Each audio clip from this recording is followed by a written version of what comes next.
Hello everybody. Today I will present you chapter 2 oligopoly market. In the previous class we discussed about the monopolistically market, the characteristic of monopolistically competitive market, and how the monopolistically competitive market maximize their profits in the long run as well as the short run. Today we will see about the oligopoly market, different types of oligopoly market, and the different characteristics of the oligopoly market.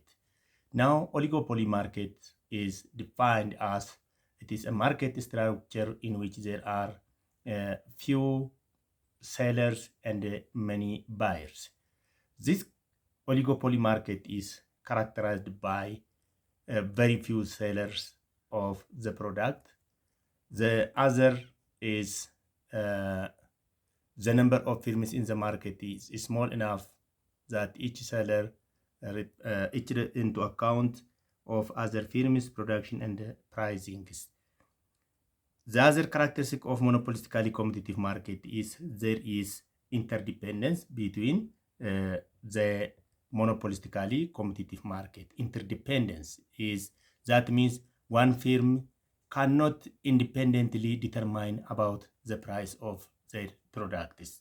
This is the characteristic of monopolistically competitive market. The other characteristic of monopolistically market is there are differentiated or identical products. The product they produce can be standardized or identical or differentiated products. The other characteristic of oligopoly market is there is entry barrier. As that of monopolistically competitive market and perfectly competitive market, there is free entry and exit, free exit and free entry. But in oligopoly market, there is entry barrier. Anybody cannot enter into this market. Kanasiin yeroo jennu perfectly competitive market fi monopolistically competitive market itti eenyuyyuu gabaa sana keessa galee karaa bilisaatiin gabaa sana keessa galee hojjechuu danda'a, karaa bilisaan keessaa bahu yookiis gadhiisuu ni danda'a. Oligopoly market garuu akkas miti, entry barrieritu jira. There is a considerable obstacles that hinder a new firm from producing and supplying. Wanti isaan daangessu waan baay'eetu jira jechuudha. Inni tokko existence of price rigidity. Sa'aatii barbaadanitti gatii isaanii namatti dabaluu hin danda'anii, sa'aatii barbaadanitti hir'isuu hin danda'anii, lamaan isaanii wal eeggatu waan ta'eef piraayisiin bakkumaa duraan hundaa'e irratti fiiksidi ta'eetu jiraata malee sa'aatii barbaadee hin dabaluu hin hir'isuu jechuudha. Sababiin isaa immoo lamaan isaaniiyyuu firmisiin wal fakkaatan kun oligopoolii keessatti piroodaaktii isaanii quba waliin qabanii garuu immoo wal eeggatu jechuudha piraayisii dabaluu hir'isuu keessatti jechaadha. Inni kan biraan excessive expenditure on advertisement. Productonni oligopoly marketii keessa jiran substitute identically ta'uu danda'a, close substitute ta'uu danda'u, garuu differentiatedidha karaa adda addaatiin akkuma monopolistically competitive marketii keessatti ilaalle. Kanaafi inni tokko isa tokkorraa gabaa harkifachuudhaaf excess advertisement irra oola jechuudha. Inni the primary purpose of advertising is shift to the right as the demand curve faced by the field and also to make less elastic. The other is presence of monopoly power. If there is a collusion among them, the firms act as a monopoly and they may charge higher prices for their products. Isaan gidduu collusioniin yookiis walii galteen jira taanaan monopoly powerii uummachuu ni danda'u. Jarri kun walii galanii humna godhatanii ofii isaanii sa'aatii barbaadanitti gatii ol dabaluu danda'u, gatii hir'isuu ni danda'u. Keessumaa gatii yoo ol dabalan maamilli baay'ee miidhamuu ni danda'a. Kanaatii fi monopoly poweriitu immoo jira. Productii wal fakkaatu dhiyeessuu waan ta'eef rakkoo akkasiitu jira jechuudha. Akkasumas immoo special type of oligopoly marketing, duopoly marketing jiru. What is duopoly market? Duopoly market is a market structure in which there are two sellers of the product in the market. Kun egaa special types of oligopoly market jedhamaniitu waamamu jarri kun jechuudha. Special types of oligopoly market in which there are only two sellers. Can you give an example for this duopoly market in Ethiopia? duopoly marketii kan jedhaman Itoophiyaa keessatti fakkeenya kennuu dandeessu oodha. Fakkeenya tokko Awurooppaa keessatti fakkeenya duopoly marketii isiniif kenna. Biyyoota Awurooppaa keessatti financial transactionii kan gaggeeffamu kaardiin lamatu jira. Kaardiin lamaan kun isaan kamidha jennee yoo fudhanne inni tokko credit kaardii fi master kaardii jechuudha. Credit kaardii fi master kaardii warri oomishan kun lamaanii hangol fakkaatu irratti oomishu. Tokko credit kaardiidha, kan biraan immoo master kaardiidha. These are the two good example of duopoly market. Gabaa keessatti kan isaan gurguran jechuudha. Isaan kun special types of oligopoly market in which there are only two sellers.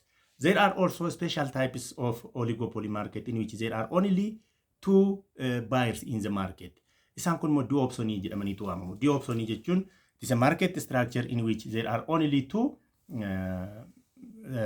buyers. The other characteristic is existence of price rigidity. Suma diirama laalle kana existence price rigidity in mul'ata. Kan biraan excess expenditure on advertisement. Waanuma diirama kana laalle kana jechaadha. The types of oligopoly market.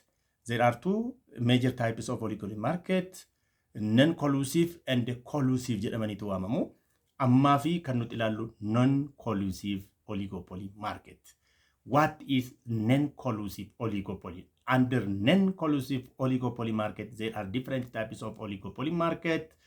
This under non-collusive, there is no collusion, there is no agreement between the firms, but there is a competition between the firms. The first, let's see, Cournot duopoly market. What is the Cournot duopoly market? Well, it is developed in 1838 by the French economist Auguste Cournot. The original version is quite limited to that it makes the assumption that the duopolists have identical product and identical costs. The assumption is firms have identical costs and identical production. Their marginal cost is zero. Their product is similar. A good example for this Cournot is the mineral water. It is, if it rises price above ongoing market, these are about the Cournot model, based on their assumption. There is a Cournot model, and the second non-collusive Kinked Demand Curve. This is non-collusive stable equilibrium.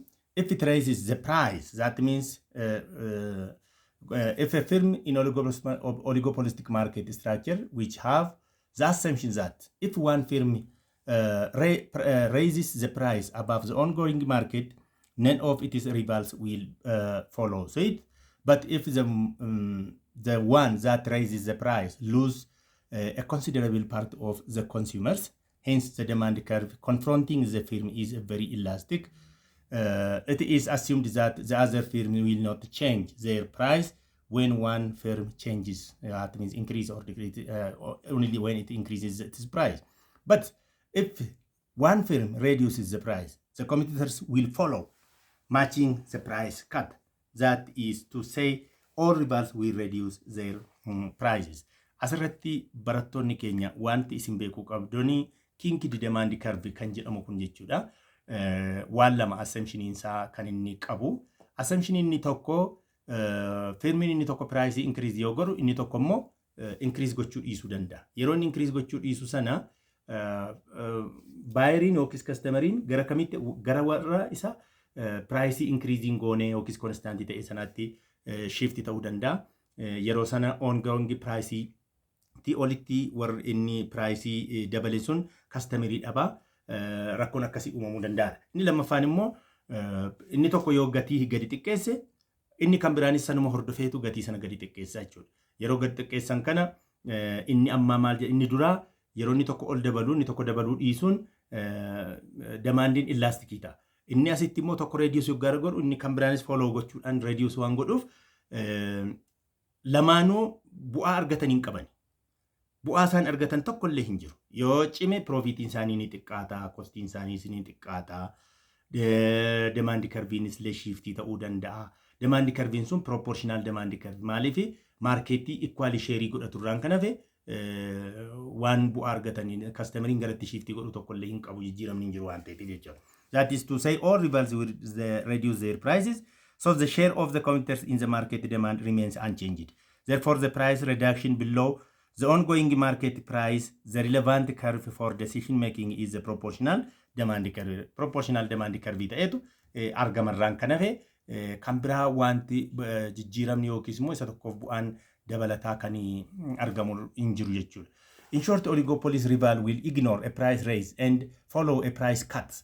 Price raise ignore godhu namni hordofu hin jiru kan isaan irratti wal eegan price cut irratti. Pricing gadi yoo xiqqaatu customeriin gara isa xiqqaateetti shift godha waan ta'eef ishee irratti wal eeggatu malee price dabaluu irratti waan wal eeggatan hin qabu jechuudha. This in turn causes the oligopoly's demand curve to be kinked. Ga waan akkasii kun yeroo uumamu price cut yeroo uumamu kinked demand curve to umam. His or her marginal curve, revenue curve to have a vertical break or a gap to umam. Thus, the marginal revenue curve will be as we can show this curve. From this curve, there is dp, small d to p, and p to capital D apostrophe. The other is, let's see, this on the curve, I think whenever you see the cursor on this graph, here from small p to this one. It is the curve let move down from p to small d, this one. Again, there is also this d1. Now the original demand curve is from the capital D here to, it moves up to p, then it breaks down. That means kinked from P up to this D small letter. This letter. This is P point is the kinked demand curve. Asirratti capital P letter fi D apostrophe kan jiru inni isa originali masaati isa duraatiini jechuudha. P irraati gara D small letter itti immoo kan deeme kun immoo isheen kun immoo jechuudha. Shinkun P to D small letter apostrophe. That one is the kinked, the new kinked demand curve. Now the price, any price above the ongoing price, this means is at P. This one ongoing price. Other firms do not follow this. But when the price is cut below this P point, the equilibrium point, the other firms follow.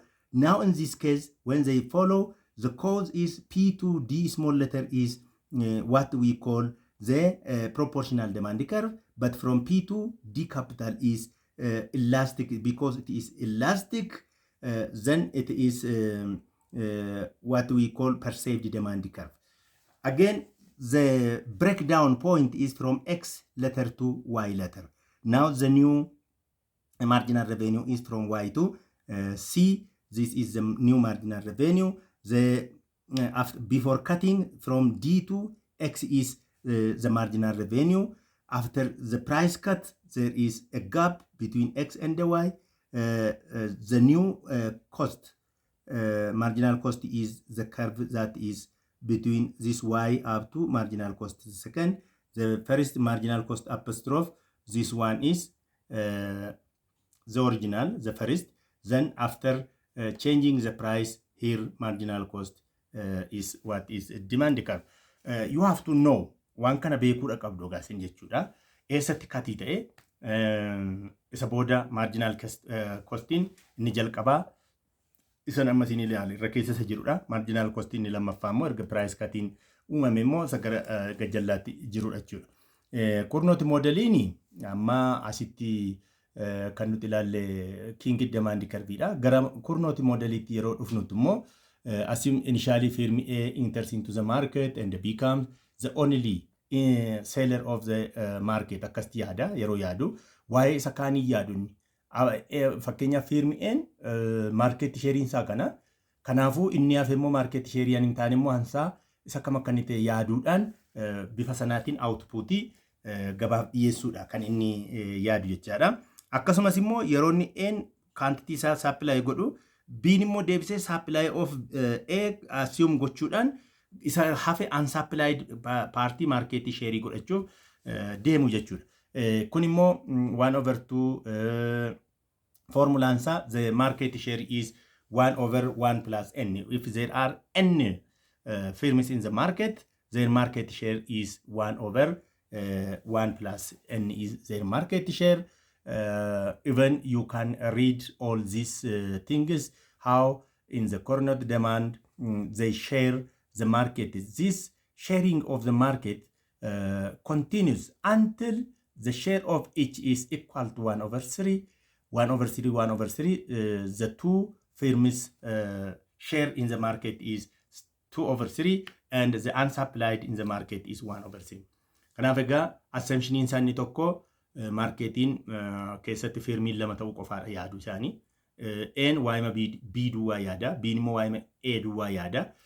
Quantity supply isaaniiti kan isaan fix godhan jechuudha walirratti ilaaluudhaani. This is how the Cournot model in the market is competing with each other. Firm B offers 1/2, 5/8 is equal to 5/16. Then it goes like this. The process of adjustment continues, making firm A lose some of the market and the firm B gain. Eventually, a point will be reached where each firm supply 1/3 of the market and charge the same price. Kanafi hanga 1/3 ta'utti isaan dhiyeessanii tokko tokkoon isaanii 1/3 dhiyeessu waan ta'eetiif hanga kanattidha. Kunoo teebilii kana ilaaluu dandeessu. If firm A is the first to supply to the market, now for the first half of the market is share godhata jechuudha.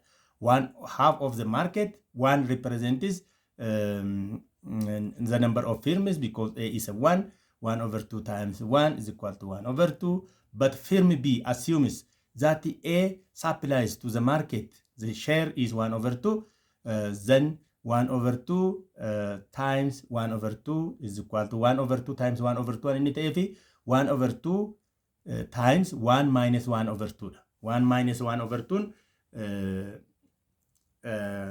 1/4 dhufaa jechuudha. Inni jalqabaa 1/2 times 1 inni jedhaman immoo firmiin kan biraan jiru waan ta'e 1 minus 1 minus 0 1 ta'a. 1/2 times 1 immoo 1/2 ta'a jechuudha. Then this is firm B's share is 1/4. Then again firm A assumes that the market share of B is 1/4. Then A wants to supply half times 1 minus 1/4. Amma 1/4 in han B irraa qannasee ka'e 1/2 times 1 minus 1/4 in 3/8 fidaa jechuudha. 3/8 A to supply godha waan ta'eetiif kana yeroo baru B immoo maal godha 1/2 times 1 minus 3/8. 3/8 nan 80 waan ta'eef isa right isa 5/16 ni dhufa jechuudha. Amma immoo A immoo taraasaa 1/2 times 1 minus 5/16. 5/16 nan B waan ta'eef isa hir'isee 11/32 supply godha.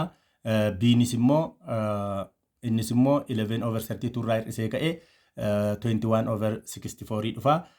Inni hallamaan isaan 11/32 fi 21/64 gabaatti supply ta'e market share isaaniiti. Inni hafe immoo unsupplied jecha. Akka kanaatti unsupplied market share isaanii calculate gocha hanga each firms, that means n firms, market share is 1/2 minus 1 times 1 minus 1/3, 1/3 amma dhufutti inni unsupplied ta'e immoo what is it 1/3 hanga ta'utti deema jechuudha. Akka kanaatti Cournot modeliin gabaa keessa galu jechuudha. Inni kan biraan problemii kana Cournot modelii otoo hin taane inni kun immoo Kinked Demand Curve irratti hundoofne assignmentii kana akka hojjennu jechuudha. Quantity 1 82 minus 8p, quantity 2 44 minus 3/3p. Suppose that the firm is total cost is 8 plus q plus 0.05 q square. Kunnu kennamera. Give the price and output level for lightning is product. Based on your answer to part A, what is the firm's profit? Determine the range of values within which lightning's marginal cost may vary without affecting the prevailing price. Based on your answer to part A, what is the firm's marginal cost? It is consistent with your answer to part C. Suppose the lightning's total cost equation changed to total cost is equal to 12 plus, here 0.1 Q square. Now, based on this, we have to find the given question is for Kinked Demand Curve. Since Kinked Demand Curve, amma gas irratti beekuu kan qabdan Kinked Demand Curve keessatti taanan price fi quantity nan lamaan isaanii wal qixa. Quantity Q1 plus Q1 is equal to Q2 is equal to total Q.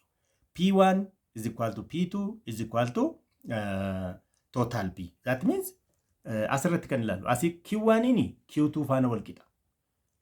Q1 jechuun Q2 jechuudha. Q2 fi Q1 immoo otoo ta'e Q1 plus Q2 is equal to total Q dha ture. Garuu Q1 is equal to Q2 is equal to total Q.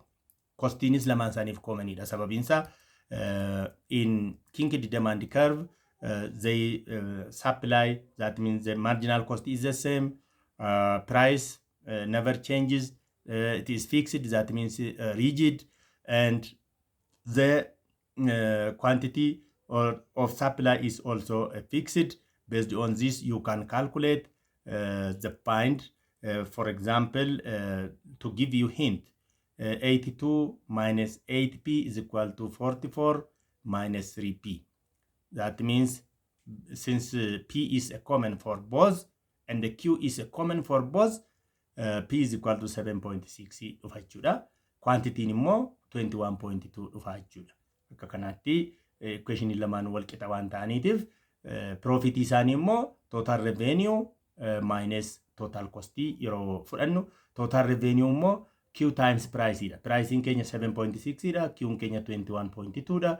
7.6 times 21.2 is our revenue. Now total cost is given in the equation, but Q is already calculated by only inserting the value of Q in cost function. You can find the profit. The second is to calculate the P. P is equal to 10.25 minus 1 over 8 Q1. Since Q1 is equal to Q2, jenne keenya irra waan ta'eef Q demanding keenya kan nuuf kennamu Q is equal to Q1 is equal to 82 minus 8p jenne irra. This is a demand function. Now, as demand function of P nuuf kennameera, garuu convert gochuu inverse isa barbaadu nu barbaachisa waan ta'eef price as a function of demand, 8p is equal to 82 minus q jenne hojjenna. Dividing both sides by 8, q1 is equal to that means p is equal to 82 over 8 means 10.25 minus 1 over 8 q1 jenne tu fayyadamna. Then based on this you have to calculate total revenue 1. Total revenue 1 fayyadamuuf immoo price times q dhaani. P in keenya argamne irraa 10.25 minus 1 over 8 q1, multiplying both the whole function this by q1, kanaan q1 idhaan baay'ifne immoo 10.25 q1 minus 1 over 8 q1 square arganna jechuudha. Akka kanaattiin gaaffileewwan kennaman kana Kinked Demand Curve irratti hundoofne marginal cost keenya calculate gochuu dandeenya. Marginal costing jalqaba 0.54 and the second is 4.95 ida. Kanaaf ammaga marginal cost is equal to 3.2. This marginal cost is between the 2 points. That means the dash point is the breakdown line in marginal cost, original marginal cost, and the second marginal cost in Kinked Demand Curve. That is the marginal revenue is the marginal cost is involving, that means between the 0.54 and 4.95. Kanaaf akka kanatti marginal revenue waan in keenya gararratti nuuf kennameera. Marginal revenue tun nis nuuf kennameera. Marginal revenue waan in keenya 4.95 ida. Marginal revenue tun keenya mo 0.54 ida. Akka kanatti calculate goone jechuudha. marginal cost in Kenya 0.54 fi 0.95 gidduutti involve ta'etu jira jechuudha. Immoo marginal cost is 3.12 dha. This is consistent with the answer to part C since it lays between 0.54 and 0.95 4.95 sorry, that is 4.95. The marginal cost in the second is this one, marginal revenue 1 is equal to 10.25. achitti intersect wal godhu waan ta'eef achitti illee 8.79 dha. Pricing Kenya Q Kenya 11.67 dha. Walumaa gala Q fi P walitti yoo baay'ifnu immoo total revenue arganna jechuudha. Achitti profitiin keenya isa lammaffaa irratti jechuudha. Marginal cost isa lammaffaa irratti 18.61 arganna jechuudha. Akka kanatti irra deddeebitanii illee akka shaakaltaniif afamaan sin hubachiisuun barbaada. Irra deddeebitanii yoo shaakaltan kun irreen isaa kun baay'ee salphaadha. Irra caalaa immoo Kinked Demand Curve maal akka inni ta'e konseptii isaa akka beektaniif break line point between the two marginal revenue and the marginal cost. Marginal revenue is the first, marginal revenue is the second, marginal cost is the first, marginal cost in the second. Isa kan akkamitti akka calculate goonuu fi walumaa gala hinti isaa akka qabannuutiifidha kan irra deebi'ame. Mathematical conceptiin qornootii maalidha kan jedhullee asumaanii otoo beektanis baay'ee barbaachisaadha. Qornoot modelii keessatti action and reaction in jira. Isaan kun action and reaction kun akkamittiin akka isaan hojjetamanii beekuus qabdu. Inni lammaffaan immoo Bertrand model kan jedhudha. Bertrand modelin an extension of the Kurnootidha. Kurnootumarraatii kan dhufedhanisi bara 1881 kan argamedha jechuudha modelli kuni. Now Bertrand argued that each firm sets the price of its product, maximize profit and ignore the price charged by its rival. This assumption is analogous to that adopted by Kurnoot in the both duopolistic expect their rival to keep price. In case of Kurnoot model, their expectation or assumption is to fix the output of the product or how to supply it for the market, then setting the price. But in Bertrand, it is not to consider about the output. The consideration is out the price. Quantity is a function of price. Price 1, price 2, akkuma kennaman kanatti. The demand curve framing each firm in the Bertrand, the determinant one is the price. In case of Kurnoot, the determinant is output. In case of this, it is based on the price. Price irratti hundaama. Sana irratti hundaanii firmin price isaanii seetti gochuullee akka isaan danda'anidha kan inni kaa'u jechuudha. Isa kanas irra deddeebitanii yoo shaakaltan marginal cost 1 is equal to marginal cost. Both firms will charge the same price when marginal cost 1 is equal to marginal cost 2. The Bertrand model is a theory of strategic interaction in which a firm sets the price of its product to maximize profit and ignores the price charged by its rival. The Bertrand model is analogous to Kurnoot model in that the firm expects their rivals to keep price rather than output. Kana garaagarummaan jiru jechuudha. They expect their rival to keep price. They fix the price. In case of Kurnoot, they fix the output.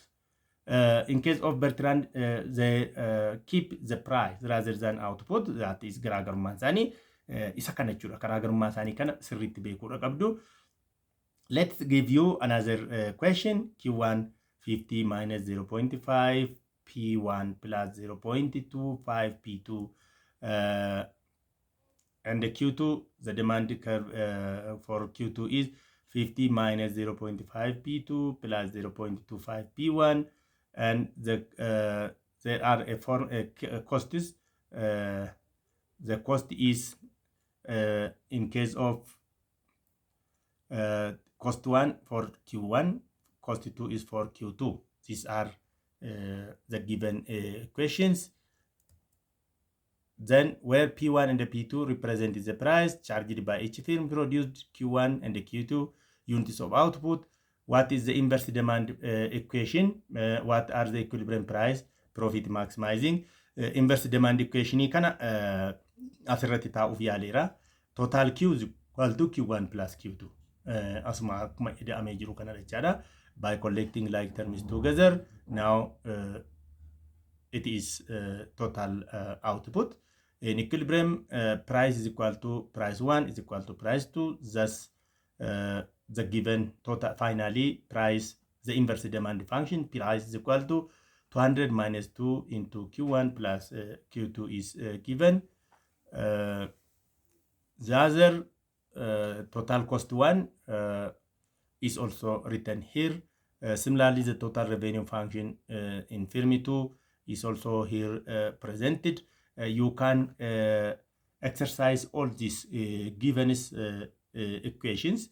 If you have an equation based on this calculation, you can ask or give a comment on this YouTube. YouTube kan irratti illee nu kennuu dandeessu. Profit 1, profit 2 akka kanaatti derivative isaa barbaanne illee argannee jirra. Profit isaa yeroo argannu price 1, price 2 kunooti asitti kennameera. For price 1 already 69.33, price 2 immoo 69.33 wal qixa jechuudha. Price 1 is equal to price 2 is equal to total price. Q1 is equal to Q2 is equal to total Q ta'uusaa nu agarsiisa jechuudha. Q1 32.67, Q2 is also 32.67. At this is the equilibrium point for both firms.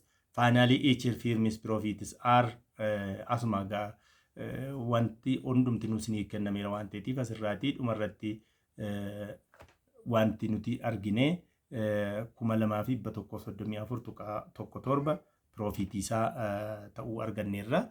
Isa kanarra deddeebitanii yoo shaakaltan hojjetame waan jiruutiif amma asirratti illee ibsa hin barbaadu. Stekelberg kan jedhamu immoo which is referred to as Stekelberg leader believes that firm 1 will behave as in the Cournot model by taking the output of a firm 2 as constant. Firm 2 will then attempt to exploit the behavior of firm 1 called the Stekelberg follower by incorporating the known reaction of the follower into its production decision. Depending on the total cost function of the two firms, different solutions may emerge. But if the two firms have identical total cost equation, the first mover will capture a larger share of the market and earn greater profits. Cambran, the Stekelberg model is a theory of strategic interaction in which one firm believes that its rival, the Stekelberg follower, will be alter its rival output. Here problem asitti kenname jira. Problem in amma kenname kunis firmi lamatu jira, Q1 and Q2. The firm's total cost 1, total cost 2 asumattisuma diramarra deebi'amee kennameera waan ta'eef akkaataa inni itti kenname kana ilaaluudhaan illee irra deddeebitanii shaakaluu dandeessu. Hojjetamee walumaa gala taa'eera waan ta'eef the profit function yeroo sana develop yoggagoon total revenue minus total cost dhaan hojjenna. Profitiin keenya erga hojjennee kanuma akka dhufee jirudha. Calculationiin kun egaa viidiyoo kanaan ibsuun xiqqoo yoo nama rakkisellee isa kana gaaffiinsaas asumatti kennamee jira. Irra deebitanii yoo shaakaltan baay'ee bareedaadhaan fudhadha. Kan biraan total industry output in Q1 plus Q2 dha. The equilibrium price in the market is asumarraati demand functioning as inverse of demand functioning and 53 as the profit of the two firms almost it is 2.41 dhufee jira. 2401 profit isaati. Compare this answer with the results obtained in the problem. Note that in the Stekelberg solution, total industry output is higher and the product price is lower than in both the Cournot and the Bertrand solution. Walumagala Cournoti fi Bertrand keessatti price isaanii wal qixa, output isaanii wal qixa. Asiti garuu Stekelberg keessatti the industry's output is greater, and again the price is lower. However, in both the Cournot and the Bertrand solution, both firms' profits were 2,134, which is less than the profit of the Stekelberg. Profit in money new channel and Stekelberg to chala jechuudha. In the Stekelberg solution, one firm one's profit of 1,800 is 3/4 that of firm 2. Kanafi Stekelbergin kanaatiin jira jechuudha. Edgeworth's duopoly modeling, duopoly akkuma diidama qabne a market structure in which there are only two sellers in the market. Edgeworth developed another classical model of duopoly. The model is based on the same classical assumption as were taken by Cournot, except it assumes that each seller takes the price of his rival as constant instead of assuming the supply of his rival. Akkuma Cournot irraati addan isa godhu Bertrand faana almost walitti dhufa jechuudha. Isaan kun immoo DA to D, the demand for one firm, DB to D more, the demand curve for the other firm. Now let at P1. At P1, they supply the demand for firm B is DBN, and the demand for firm A is DAM. These are, you can get this, that it assumed that there are only two firms in the industry, A and B, selling homogeneous products and incurring zero marginal cost. It is assumed that the market is shared equally by both the duopolies DA and for firm A, DB, demand curve for B, OAI, and OB1 or D1 DB are the maximum probable output, where OA1 is equal to OB1, at which marginal revenue is equal to marginal cost is equal to 0. Some sort of tactic agreement, then they will sell OA1 and OB1 quantities respectively at OP1. OP1 in kun immoo masirraatiin isinii kaasne kana OA1 jechuun on as jirtii sentarii kanarra jechuudha. OA1 for A, firm A, OB1 for firm B. Now they sell at price 1. Akkasi jechuudha. The other is no any type of collusion between the two firms. Collusion in injiru isaan gidduutti. Assume that initially firm A exists in the market, being a single seller, akkuma Cournot modelii didama graphic keessatti ilaalle jechuudha. Kana kanaatiin competitioniin price set kan isaan godhan inni tokko isa tokko irratti hundaa'eetu price kana set godhu. Dhumarratti price 1in jira, price 2nis jira. Price 1in ila kunooti asma isa manuti ilaalle kana price 1 here M fi N gidduu kan jiru kana jechuudha. Price 2 immoo R fi S gidduu kan jiru kan P ta'utti jechuudha. Fix godhanii dhumarratti price ishee kana masirratti P2 kana raatiin geessisuu ni danda'u waliin walumarratti ilaalanii decrease gochaa deeman akkas godhuudha. Chamberlain oligopoly model is developed another types of market structure, oligopoly market structure. The Chamberlain model is based on the same assumption of classical model, yet it recognizes the mutual dependence between price and output of the duopoly in the market. The same with classical model. That means, as we discussed in the Cournot model, Bertrand model, Stekelberg model, and the others. Hence, he included the assumption of full and far-sighted recognition of their interdependence and its consequences.